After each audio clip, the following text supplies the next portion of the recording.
So we have a lot of things to talk about, but there's not much I can say to you about them. So one of those little problems in life. We had some very good results today, as you probably heard, in Iran. Very strong results, militarily results. We're talking to countries about policing the straits, because they are the ones, we don't get oil, very little, 1%, 2%. China, as an example, gets about 90% of its oil from the Hormuz Strait. And nice to have other countries police that with us. And we'll help, we'll work with them. Militarily, as far as I'm concerned, we've essentially defeated Iran. I guess they can have a little bit of fight back, but not much. Not much. We've taken out their air forces, we've taken out their navy. We've taken out their air defense. There's no air defense whatsoever. We've taken out their leadership times 2 or 3. Might be 3. We'll find out soon. But militarily, it's been amazing. We attacked Kharg Island, and we left just the one little area standing, and the standing part is where they have the pipes, all the oil pipes come in. And we can do that on 5 minutes notice. We have it all locked and loaded and ready to go if we want to do it. But we chose not to do it. I chose not to do it yet. We'll see what happens. They want to negotiate. They want to negotiate badly. I don't think they're ready. Just on what I'm hearing, they want to negotiate badly, as they should. But I don't think they're ready to do what they have to do. But I think they will be ready at some point.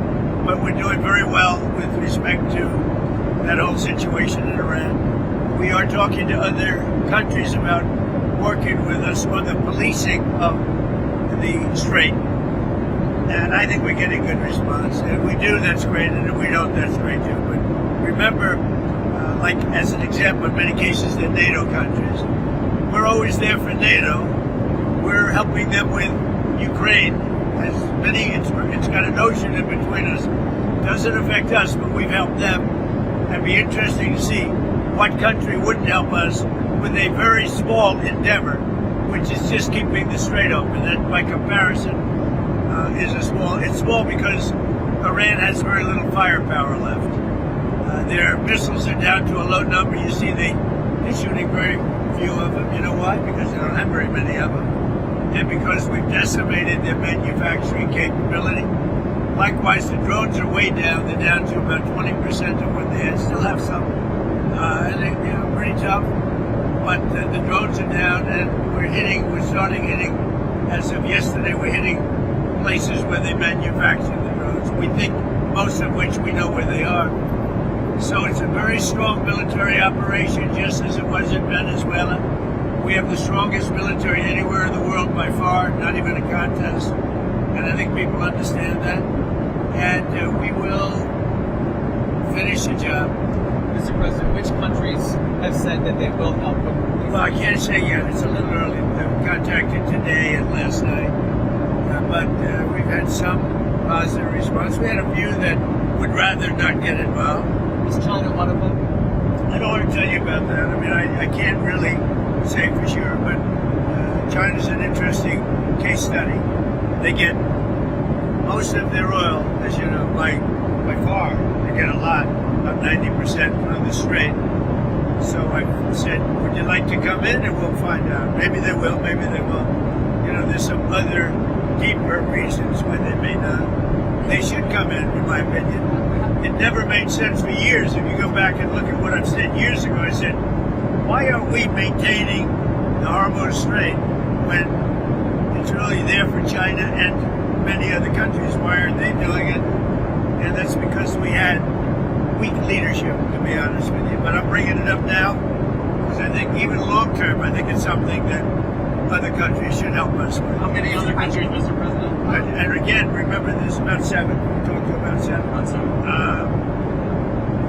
Just remember that it's something that we don't need, and these countries do need. And yet, for years, it's like for years we've been maintaining it, doing a great job.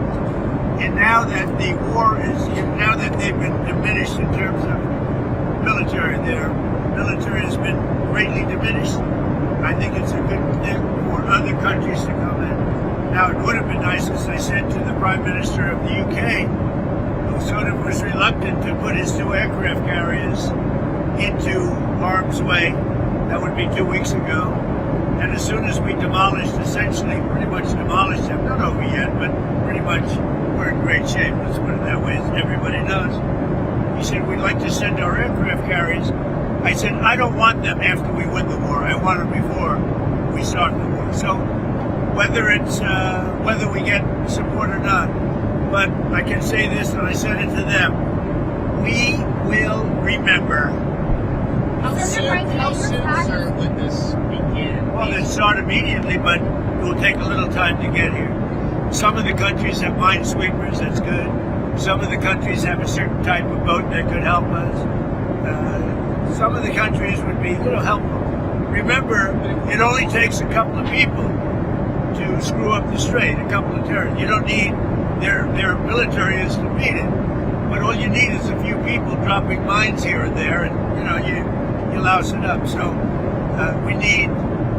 I'm demanding that these countries come in and protect their own territory, because it is their territory. It's the place from which they get their energy, and they should come and they should help us protect it. You could make the case that maybe we shouldn't even be there at all, because we don't need it. We have a lot of oil. We're the #1 producer anywhere in the world ×2, by double, at least double. Now I think it's much higher than that. But we do it. It's almost like we do it for habit. But we also do it for some very good allies that we have in the Middle East. Sir, you mentioned that Iran wants to make a deal. However, earlier today, we heard their foreign minister say they never said they wanted to make a deal, that they'll do whatever they can to defend Iran. What they tell you and what they tell the public, I just put out a truth about their disinformation. I assume most of you saw it. But they use AI. They said they attacked the USS Abraham Lincoln, one of the largest ships in the world, an aircraft carrier, and they show pictures of it burning. It was never attacked, it was never burning. The Wall Street Journal put out a false story that 5 of our big, beautiful tankers that we feed the planes with, give the planes the gas, jet fuel, hundreds of thousands of gallons of gasoline, that they were all essentially destroyed. They weren't destroyed at all. In fact, 4 of them were not even, literally were not damaged. And 1 of them has slight damage and will be back in the air soon. But if you read the Wall Street Journal, it's like they were totally decimated and destroyed, like Iran has been. So they put out phony stories. The kamikaze boats. The kamikaze boats don't exist. They're fake. And you can almost see that when you look at them. It looks great, because if they did exist, we'd hit them just like we hit other boats all over the place. But they don't exist. In fact, some of the people say, where are the boats? Well, how come nobody's seen the boats? You know why? Because it's AI generated. It's fake. And I didn't realize this before we started, but Iran is known for a lot of fake news. And they deal with our fake news. And I actually think it's pretty criminal, because our media companies, who have no credibility whatsoever, are putting out information that they know is false, and it's a very dangerous thing for the country. I think they could be in serious jeopardy. Mr. President, your PAC put out a fundraising email a couple of days ago, and it's being criticized for using official White House photos of you at the dignified transfer.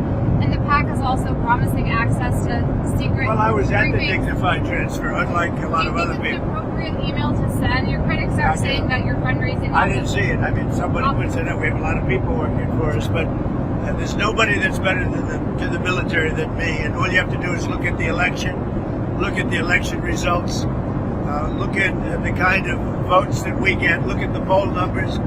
There's nobody that's ever been higher as a president than me with the military. Can you give a comment on the 6 dead soldiers? ABC News. One of the worst, most fake, most corrupt. Can you give a comment on the dead You know what soldiers? ABC News? I think it's maybe the most corrupt news organizations on the planet. I think they're terrible. Can you give a Okay, comment I don't want on any more from ABC. Right here along. You're much better. Thank you, sir. What's Israel doing to help secure the Strait of Hormuz? They're working with us. The relationship with Israel, that was other fake news. They were saying, oh, did I have an argument with Bibi? No, we really get along well. And he would tell you we're leading the whole thing. And I don't, they can say it or not say it, it doesn't matter. The main thing is to get it done. But my relationship with Bibi Netanyahu is, I would say, extraordinary, actually. If I can, go ahead. When you called for the people of Iran to rise up, overthrow their government, what's going on there? They haven't done that. You expect them to. You're dealing with thugs. You're dealing with horrible people. You're dealing with people that are violent and vicious. And that's the leadership and the people right under them, their military or their police.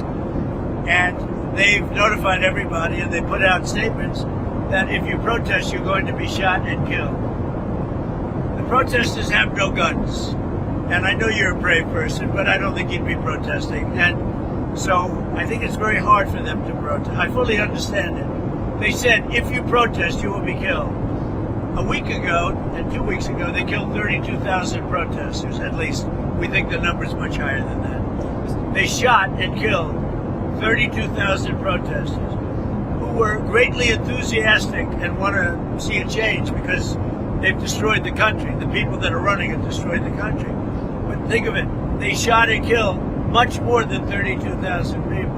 Now they put out a notice 2 days ago that we're going to shoot and kill any protester. And they don't have guns, meaning the protesters, they have no guns. So I can fully understand why they're not doing it. Oh, one other thing that was AI generated, they showed about 250,000 people in a square saying how much they love Khomeini. Totally AI generated. It never took place.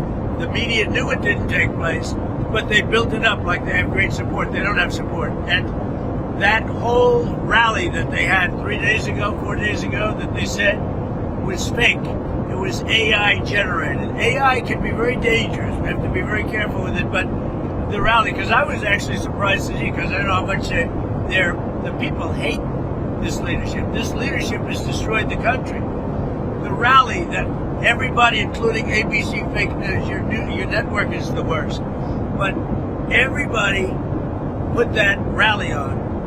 Like, oh, and even I was surprised. I looked. It turned out, I found out today, it was a totally AI-generated fake news story put out by news organizations in the U.S. and elsewhere. And honestly, they really shouldn't be allowed to do it. Mr. President, are there any diplomatic talks going on between the U.S. and Iran at all right now? Yeah. We're talking to them. What are the but I don't think they're ready. But they're getting pretty close. I don't know that I want to make a deal, because you know what? First of all, nobody even knows who you're dealing with, because most of their leadership has been killed, as you know, right? So I don't even know that we want to make a deal. Mr. President, you mentioned that Iran's But they want to make a deal badly, yes. Mr. President, you mentioned that Iran's military has been decimated economically in other ways. Are you ready to officially declare victory? No, I don't want to do that. There's no reason to. I think I'd just say they're decimated, but I wouldn't do that. I think that we've done damage to them right now. If we left right now, it would take them 10 years and more to rebuild. But I'm still not declaring it over. Our military is incredible. The job they've done is just incredible. And the problem is that when you look at fake stories written by you people, written by and generated by AI, it's incredible. And I just wonder, like Jeff, do you know that these are fake stories? Did you know that the rally of 250,000 people, the supposed rally, was fake? Did you know that? I saw the reporting on it. But you wrote about it. You talked about it. And you knew it was fake. It was AI generated. No, I didn't know it was fake. You did. You knew it. You knew it. Sir, have you talked about Anybody that knew the country knew there's not 250,000 people willing to stand in a circle and say how great Khomeini is. Okay. So, are you unhappy that you talk about the military objectives? Yeah. What about political leadership in Iran? What type of leadership? we have needs to be- people. Some are dead, But we have some people that we think would be good. I mean, we'll see about that. Is that It's something we talk about. See what happens. Sir, you talked about selling oil 5,000 futures. Marines and sailors. Can you say You're why a you're very obnoxious person. Go ahead, what were you going to say? I wanted to ask if you talked about about selling oil futures as a way of capping prices, trying to keep prices down at the pump. The prices are going to come tumbling down as soon as it's over, and it's going to be over pretty quickly. Do you have any concerns about the political impacts of this? I mean, I have to do what's right. You know, political, I'm sure everybody has concern. I have to do what's right. I can't say that, you know, gee, I don't want to have any impact on oil prices for 3 or 4 weeks or 2 months, and we're going to let Iran have a nuclear weapon and blow up the entire Middle East and beyond, right? Because, you know, they were going to blow up the Middle East. If I didn't terminate the Obama horrible deal, the Iran nuclear deal it's called, if I didn't terminate that in my first term, they would have already had a nuclear weapon, and they would have used it immediately upon getting it. And if I didn't send in the B-2 bombers to bomb the hell out of it and obliterate, and that's what it was, we obliterated that site and stopped all their potential nuclear. If I didn't do that, you would have had Israel and the Middle East hit by nuclear weapons. And we wouldn't be talking about this right now. You have your Iran What I did in terminating the Iran nuclear deal, and what I did in sending in the B-2 bombers, it was one of the most incredible attacks anyone's ever seen. Late at night, dark, no moon, and every single bomb went right down those chutes and blew the whole place apart. If I didn't do that, you would have had nuclear warfare in the Middle East, and I think Israel would have been obliterated. I think lots of the Middle East would have been, and you saw that when they sent thousands of missiles to countries that didn't expect anything. They didn't think they were going to be involved. And yet you look at what happened with Kuwait, UAE, Saudi Arabia, Qatar. You take a look at Qatar. I mean, they sort of got along. And all of a sudden they're being barraged by missiles. These people would have used nuclear on the entire Middle East. And that was their plan, take over the whole Middle East. And it failed with the nuclear. And then they had thousands of missiles, and for the most part, largely, we've now destroyed those missiles. Thank you very much, everybody. One other Thank topic. you. Can you tell us about Cuba? Yeah. You're talking to Cuba. What do you want to hear from them, and Well, what is that risk for them? I am holding Cuba. Cuba's a failed nation. Cuba also wants to make a deal, and I think we will pretty soon, or either make a deal or do whatever we have to do. We have a lot of great people that happen to vote for Trump. Not that that matters, but we have a lot of great people from Cuba that were violently and viciously thrown out of the country, and worse, their families were killed. And so we're talking to Cuba, but we're going to do Iran before Cuba. And what is at risk? And you know, for people Cuba? have been waiting 50 years to hear this story with Cuba. When I left Palm Beach today, there were thousands of people on the road. I'm sure you saw them. And they were from Cuba and from Venezuela, all friendly, waving the flag and waving the American flag. They've been waiting 50 years for what's happening with Cuba. So I think something will happen with Cuba pretty quickly. Do you Hey, want but to when get you on the s- when- Iran school strike? Is it looking more likely that it was the U.S.'s fault? Maybe the Iran school strike that happened on the first day of the war? We don't know. That's under investigation. Mr. President, what do you want to see in a deal with Iran to end the war, and how does that differ from Israel's objectives? I think we have similar objectives, really, but could be a little bit different. You know, they're there and we're very far away, but I think we probably have pretty similar with Israel. The relationship has been very good. The militaries are very well coordinated. Ours is the strongest by far in the world, and they have a real good military, really good. They have a lot of our weapons. They have our planes. They have our missiles. They have our Patriots. They have a lot of our weapons. We have the best. We make the best weapons in the world. And now what we're doing, as you probably saw, we have the Raytheon and all of the Lockheed. All of these companies are now building plants because we don't want to wait. We make the best weapons, but we don't like to have to wait for them. What we do have, though, is at a very high level, we have unlimited weapons at a medium to high level.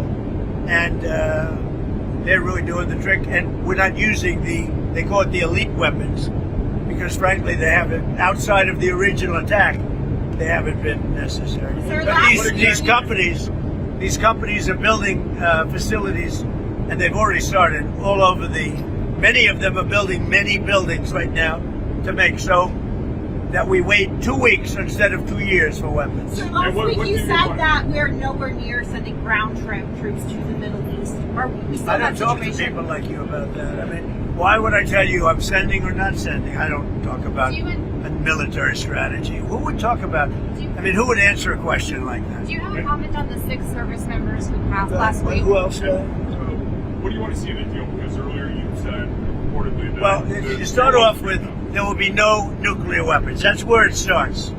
And then on top of that, there's plenty of things that we're going to get. Thank you very much. Comment everyone. about Israel?